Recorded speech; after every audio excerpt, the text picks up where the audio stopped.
at -70 degrees Celsius. The wind is not just cold, it is a predator that hunts for warmth. If your skin is exposed for even a few seconds, the moisture in your tissues does not just freeze, it crystallizes, causing irreversible damage almost instantly. This is the relentless winter of the Mongolian steppe, where freezing air travels for thousands of miles without a single tree or hill to break its force. It arrives with total power, destroying heat the moment it touches a surface. Yet, for more than 1,000 years, families have raised children and shared meals inside a circular structure of wood and felt it can be disassembled in just 2 hours. How does a home light enough to be carried by 3 camels survive an environment that turns breath into ice before it can leave your lips? What makes this simple-looking tent a thermal machine so perfect that modern engineers still study it with genuine awe? From the outside, a Ger looks like a fragile tent, something a strong wind should destroy without effort. But that impression is exactly why the story of this structure is so baffling. The Ger is not just a shelter, it is a thermal machine.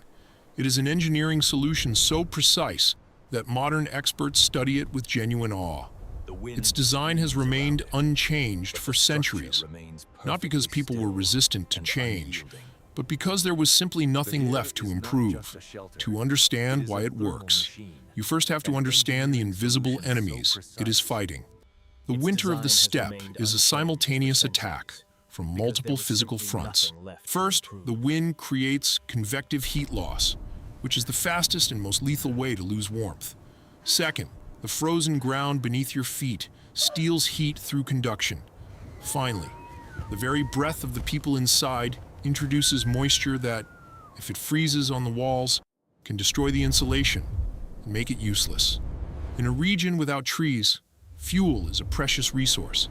Every single calorie generated must be captured and held with an efficiency that allows for zero waste. There's no second chance if the design fails. The Ger is the result of thousands of winters that taught exactly what works when the temperature falls low enough to snap metal, before a single piece of felt is laid or a fire is lit. The most critical survival decision is already made: the shape. Every Ger is a perfect circle, and there is a brilliant mathematical reason for this. The circle offers the smallest possible exterior surface area relative to its interior volume. In practical terms, this means that for every cubic foot of living space inside, there is less wall exposed to the freezing air than in any other shape. When every calorie costs real physical effort to produce, reducing the surface where heat can escape is the difference between surviving the night or not. But geometry also solves the problem of the violent wind. A flat wall takes the wind head-on, absorbing the pressure until something eventually breaks. A curved surface does something far more elegant: it deflects. The wind hits the curve and simply flows around it, distributing pressure evenly across the entire structure. There are no corners to catch the gale, and no weak points for the wind to use as a lever. This shape is supported by a flexible and incredibly strong lattice made of willow wood, which provides the skeleton for this ancient masterpiece. The frame of this ancient home is a skeleton of willow wood, a material chosen for being both lightweight and incredibly tough. The walls are made of lattice panels called kana, which fold flat for travel and expand like an accordion when it is time to build. The roof poles radiate from a central ring like the spokes of a wheel, creating a structure that weighs less than 250 kilograms. There are no nails used here. The entire home is held together by nothing more than leather and friction. But the true genius lies in the skin of the Ger, the felt. This is not a woven fabric, but wool pressed with heat and moisture into a dense mass of millions of microscopic air pockets.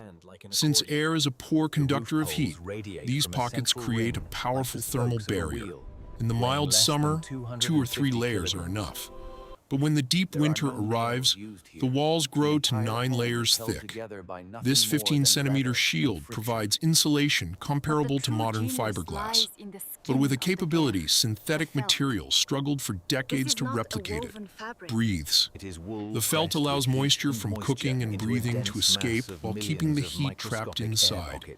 It is even naturally water repellent, Since thanks to air is a lanolin, poor conductor a of grease heat, in the wool these that makes pockets snow create a slide right powerful off. thermal barrier. While a modern house is stuck with whatever In the insulation summer, it was built 2 with, layers are enough. the Ger But adapts when every winter day to arrives, exactly what the walls environment grow to demands. 9 layers When the thick. temperature outside drops to 50 This degrees 15 below centimeter zero, shield provides every fiber of your insulation being comparable tells you to seal modern the door and fiberglass. block every But vent. it breathes. Your survival instinct demands that you felt turn your allows home into moisture an from airtight cooking and capsule breathing to to keep the escape, precious while warmth keeping from the heat escaping. trapped inside. However, in the brutal reality of the steppe, that very instinct is a silent killer. A perfectly insulated shelter that cannot breathe will end the lives of its occupants in a matter of hours. This is the most dangerous paradox of surviving extreme cold. The same walls that keep you warm can also take your life. Inside the confined space of a ger, life is a constant source of humidity and toxic gas. A family is breathing, a stove is burning, and water is boiling for tea. The fire consumes the oxygen you need to survive, while producing deadly carbon monoxide. Meanwhile, the moisture from your breath and the cooking pot begins to saturate the air. If this vapor has no way out, it will condense on the felt walls and turn into a layer of ice. This ice is a death sentence for your home because it destroys the thermal capacity of the felt, turning a warm shield into a freezing, heavy wall. If the air becomes too thick with smoke or moisture, the interior becomes unbreathable long before the night is over. The margin for error here is incredibly narrow. To navigate the space between freezing and suffocating, the Mongolians developed a system that relies on constant observation rather than complex machinery. At the highest point of the structure, in the exact center of the roof, sits a wooden ring called the Toono. This is the most critical structural piece where all the roof poles converge. But its true purpose is much more profound. It is the lung of the home. Through this central opening, the smoke and moisture are drawn upward and out into the cold night, while fresh oxygen is pulled in from above to feed both the fire and the people. Resting over this wooden lung is a square flap of felt known as the urge, which is controlled from inside the ger using long, heavy ropes. This flap is a manual thermostat of incredible precision. When the weather is calm, it is left open for maximum ventilation, but during a violent snowstorm, it is pulled nearly shut. In those desperate moments, the family must leave just enough of a gap to keep the air breathable, without allowing the internal temperature to vanish into the sky. There is no single setting that works for every night. The correct position of the flap is a moving target that depends on the strength of the wind, the heat of the fire, and even the number of people sleeping inside. The family must read the signs of their home like a living organism. If smoke begins to linger near the ceiling, they know they must open the flap wider. If they see the first glint of condensation on the felt, they know the moisture is not escaping fast enough. If the air near the ground feels unnaturally cold, it is a sign that the Toono is too open or the fire is losing its strength. This is not a building that functions on its own. It is a system that requires a constant, conscious connection between the humans inside and the environment outside, in a land where the horizon stretches for thousands of miles without a single forest. A modern observer might look around and see a death sentence. Without trees, there is no wood, and without wood, there is no fire. We are taught that fire is the only way to conquer the cold, but in the high steppe, that logic is a dangerous error. Survival here does not depend on the resources you wish you had, but on the hidden energy of the animals you live beside. The Mongolians do not look to the forest for warmth. They look to the earth. The true fuel of the brutal winter is Argal, the dry dung of sheep, horses, and yaks. To an outsider, it may seem humble, but to a family facing negative 50 degrees, it is a precious survival battery. Argal is an extraordinary fuel source that behaves differently than wood. While a log flares up with a bright flame and vanishes in minutes, Argal burns with a slow, steady, and intense heat that lasts for hours. It produces far less smoke than wood, which is not a minor detail when you are huddled in a small, enclosed space. It is a vital condition for staying alive. Throughout the warm months, every member of the family participates in the critical task of gathering and drying this fuel, accumulating massive stores that must sustain them through the long, dark months. In a world where wood is so rare, it is reserved exclusively for the structural skeleton of the Gerians. Argal is abundant and reliable. A single load of this fuel can sustain a fire throughout the entire night, even when the flames finally die down to glowing embers in the desperate hours just before dawn. The thick, 9-layer shield of felt retains enough warmth to keep the internal temperature from falling to lethal levels. But the fuel itself is only half of the secret. The other half is the strategic placement of the hearth. In a Ger, the stove is always situated in the exact center of the circle. This is a master stroke of thermal efficiency. If you place a heater against a flat wall in a rectangular house, nearly half of that warmth is absorbed by the wall and lost immediately to the outside world. However, a fire in the center of a circle radiates heat in every direction simultaneously, reaching every person and every corner at once. The curved walls of the Ger then act as a thermal mirror, reflecting part of that radiant heat back toward the center of the living space. There are no dead zones where the air can stagnate, no cold corners for the frost to take hold. This central placement creates a beautiful and continuous cycle of convection. As the hot air rises toward the central ring, it creates a zone of low pressure near the floor. This pulls the cooler, denser air toward the stove to be warmed and sent back into circulation. The entire interior breathes like a single living organism, ensuring that the heart of the home stays beating even when the world outside is frozen solid. Even the most perfect Ger is a failure if it is placed in the wrong environment. This structure is not just an isolated object. It is only half of a survival system. The other half is completely invisible. It is not made of wood or felt, and it cannot be loaded onto the back of a camel. It is the ancient unwritten knowledge of the land itself. Nomadic families do not choose their winter camps by chance. Instead, they rely on specific sites known as Ovoljo, locations that have been used and refined by generations of ancestors. These places are not found on any map, but are etched into memory, passed down with a precision that determines who lives and who does not. The logic behind choosing an Ovoljo is purely thermal. The absolute priority is to block the wind before it ever reaches the walls of the home. To an untrained eye, the steppe looks flat and endless, but the nomad sees a landscape of subtle ridges, gentle slopes, and rock formations. These features create what is known as a wind shadow. A camp tucked behind the protected face of a low hill might experience a wind of only 30 kilometers per hour. While just 200 meters away in the open terrain, the gale screams at 80 kilometers per hour. This small distance is not a matter of comfort. It is the boundary of survival. The ground itself also acts as a silent partner in the struggle for warmth. Families seek out slopes that face the south, where the earth can catch the rare and precious rays of the winter sun.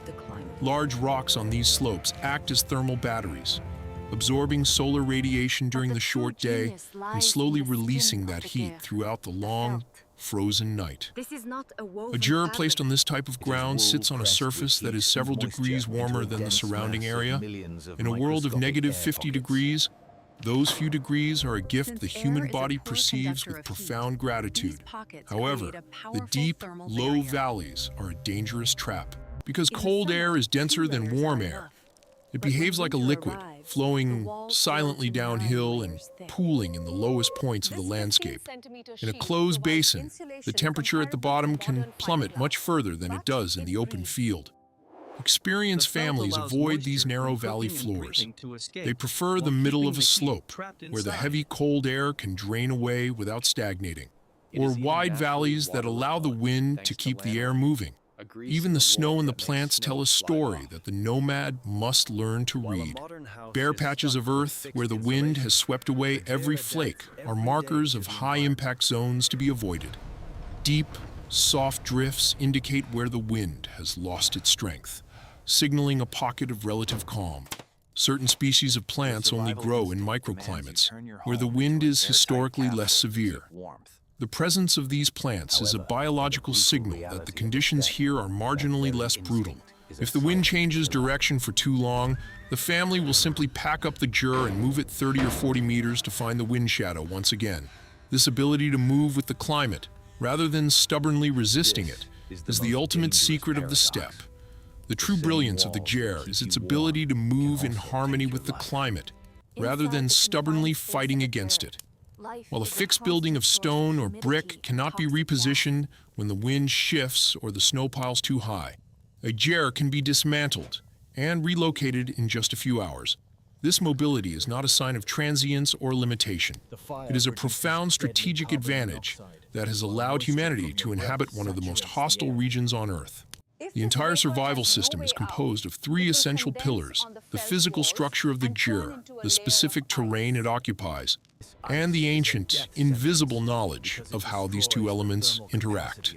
None of these pillars can function in isolation. Even the most perfect felt walls placed in the wrong valley will lead to disaster, and the most sheltered hillside cannot save a family living in a poorly built structure. Without the deep wisdom required to read the language of the wind, the patterns of the snow, and the temperature of the earth, the materials are nothing more than wood and wool.